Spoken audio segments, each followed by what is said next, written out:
You trained as a forensic scientist? I did, yes. When I left school quite young, because it was an awful long time ago that I left school, and I went straight to work in the Metropolitan Police Forensic Laboratory. And I think the reason that all that came about was not CSI, because CSI didn't exist then, but there was a television program. I was always scientific, you know, my head was more in science than it was in art, or domestic science as it was called back then, which is cooking. I always did all the sciences, chemistry, physics, maths and biology and all that. They were my favourite things. And there was a series on television called Expert Witness, and the actor playing it was a man called Marian Newman. You know, it's a long time ago, but I still remember it really well. And he was a forensic scientist, and he sort of did the investigation from start to finish, not in the real world at all.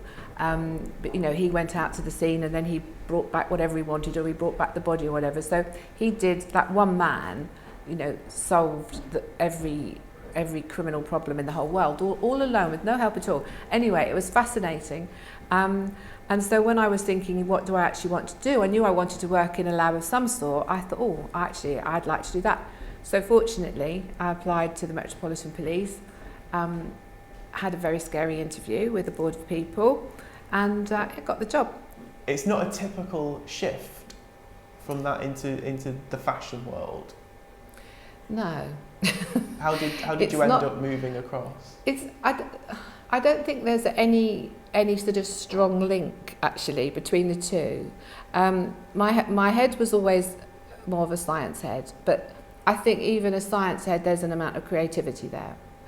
Because you still have to imagine things, you know, you have to imagine how you get to an answer, for example, and find a way to do it. So there wasn't any specific link. It was more to do with a life change. I left before I had my first baby, and then had two more over, you know, quite a long period of time. So by the time I had 3 children, time had passed, and I didn't feel I could go backwards, because to go backwards I'd have to start right at the bottom again, and I'm not very good at doing that. I like to move on. So getting into fashion was a very sort of strange route actually, and one that wasn't specifically planned. I didn't think, oh, that's what I want to do. You know, I do nails now. I don't know where that came. It certainly didn't come from a plan in my head. It came from a whole series of maybe being in the right place at the right time, or maybe the wrong place at the right time, or the right place at the wrong time, or something. So it just sort of, it evolved. Fashion wasn't in my world back then. It sort of grew into my world by an evolution, really.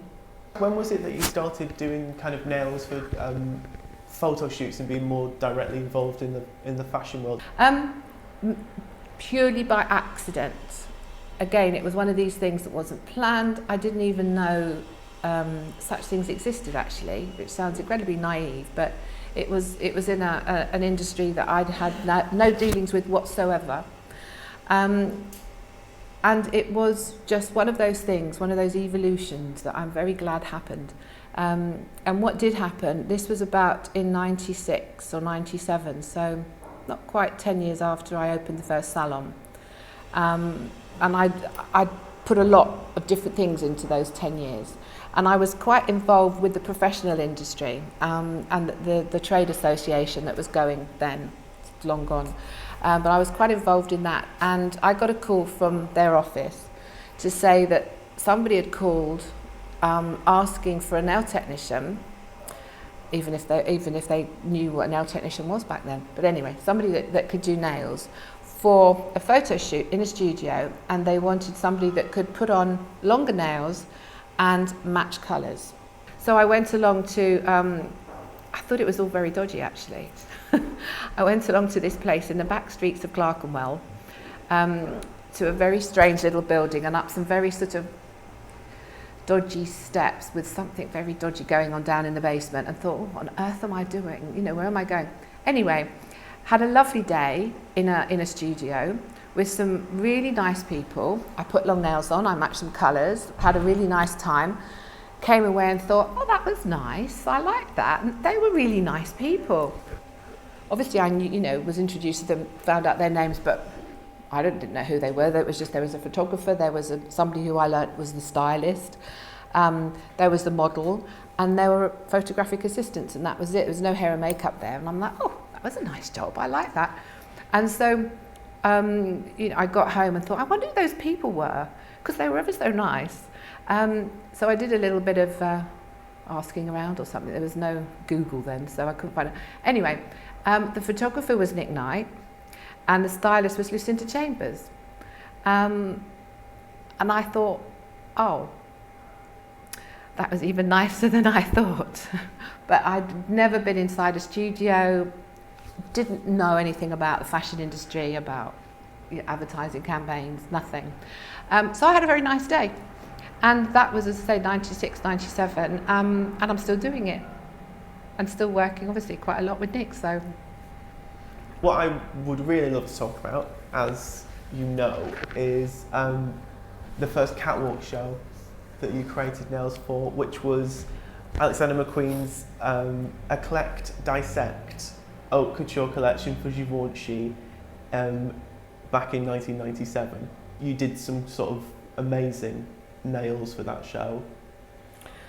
Yeah, I don't know how, actually. When I look back, I don't know how. I'd never done a fashion show before, so I didn't know what that was really all about. But yeah, it was a bit of a number.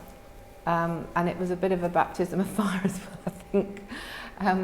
But we did it, and it worked, and there were no disasters, no catastrophes. But yes, it was Givenchy haute couture, and it was at the what was the place? École de Médecine, the medical school. Yes, the medical school, which is an old Victorian type building, and I remember it well. I haven't got a very good memory, but I think my memories for further back are better, especially the ones that had such an emotional impact on me because I was scared to death.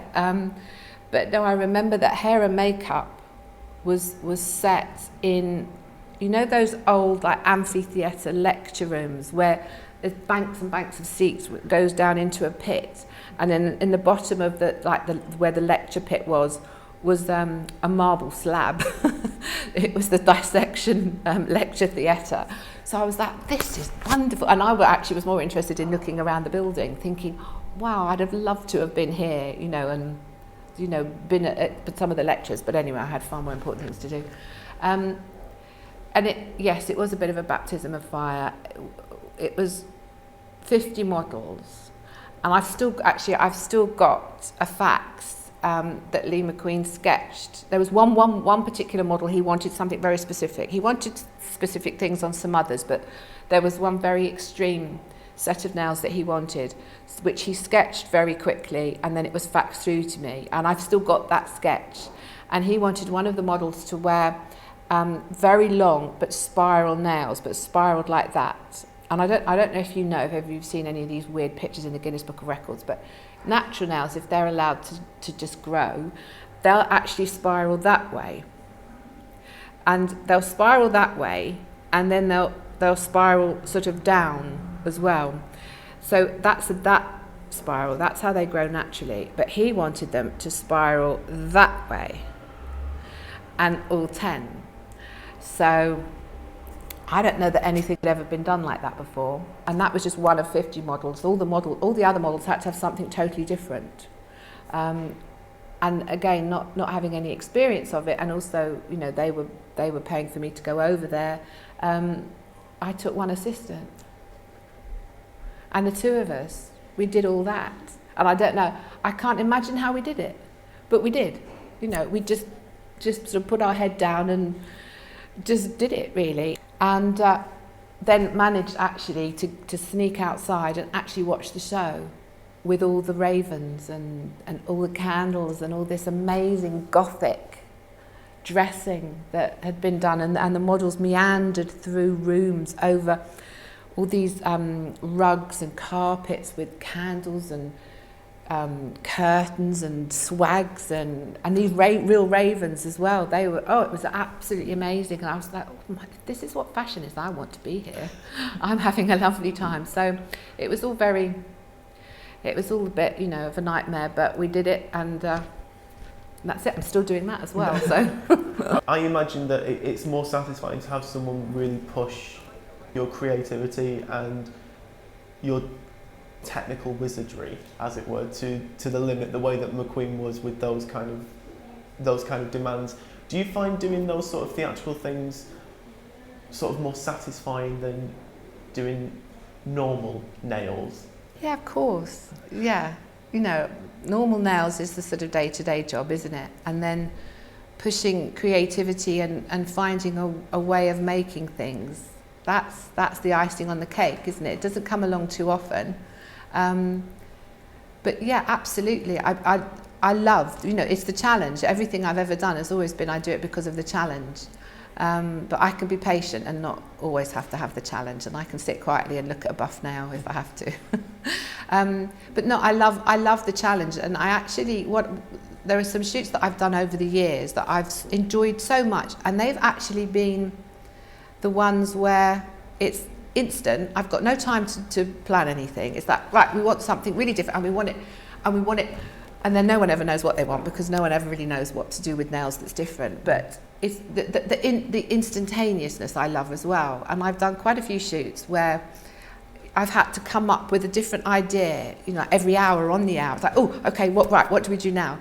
And my kit is my car, and in my car there are all manner of weird things that are in there just in case, because I've just discovered that all sorts of things in everyday life actually come in hand. Like, I've made some nails out of doilies, paper doilies that you get in the supermarket. I've made some nails like kabuki nails out of gold doilies and sort of stuck them on. No nails at all, but it's just a bit of paper, but you make the shape and stick them on the finger, and then you've all of a sudden got fabulous kabuki nails.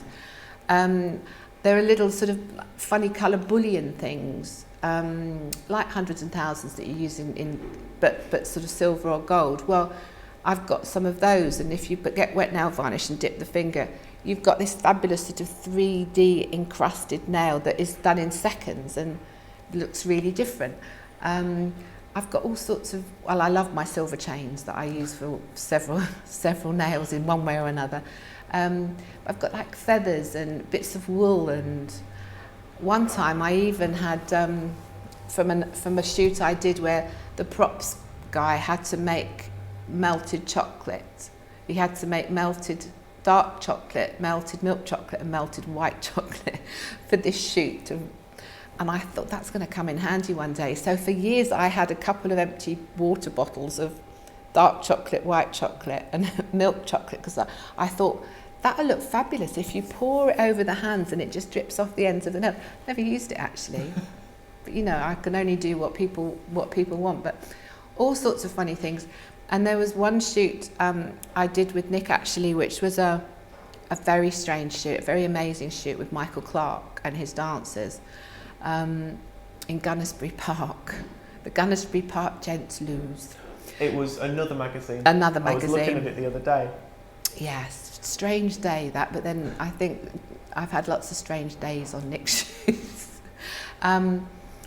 Yes, it was in the Gentsus, and actually there was on television there was a room setting, and I saw one of the pictures from this shoot on the wall of the room setting in a program on television the other day, which is a bit bizarre. But for that there were a couple of odd things that I did. I think the one that was a bit sort of strange and bizarre was for one of the girls. I made nails that joined together so that she had to keep her hands, she was a ballet dancer obviously, had to keep her hands in first position. The nails were joined together, so they just grew into each other, and I made them look natural. And so she was like, her hands were tied together via her nails, but tied in first position. And that was like, do something different. We want something like, oh, okay, I'll tie her hands together with nails. How do I do that? And, with just my car to make it, because we're going to need it in about an hour. Okay. Anyway, I did that. That was quite cool. And actually, you can't really see the picture after all that, which is off in the way. But it's the one where one of the girls is lying in a van, and she's got her hands above her head. Well, if you look very closely, you'll see that her hands are actually tied together with nails that had grown into each other.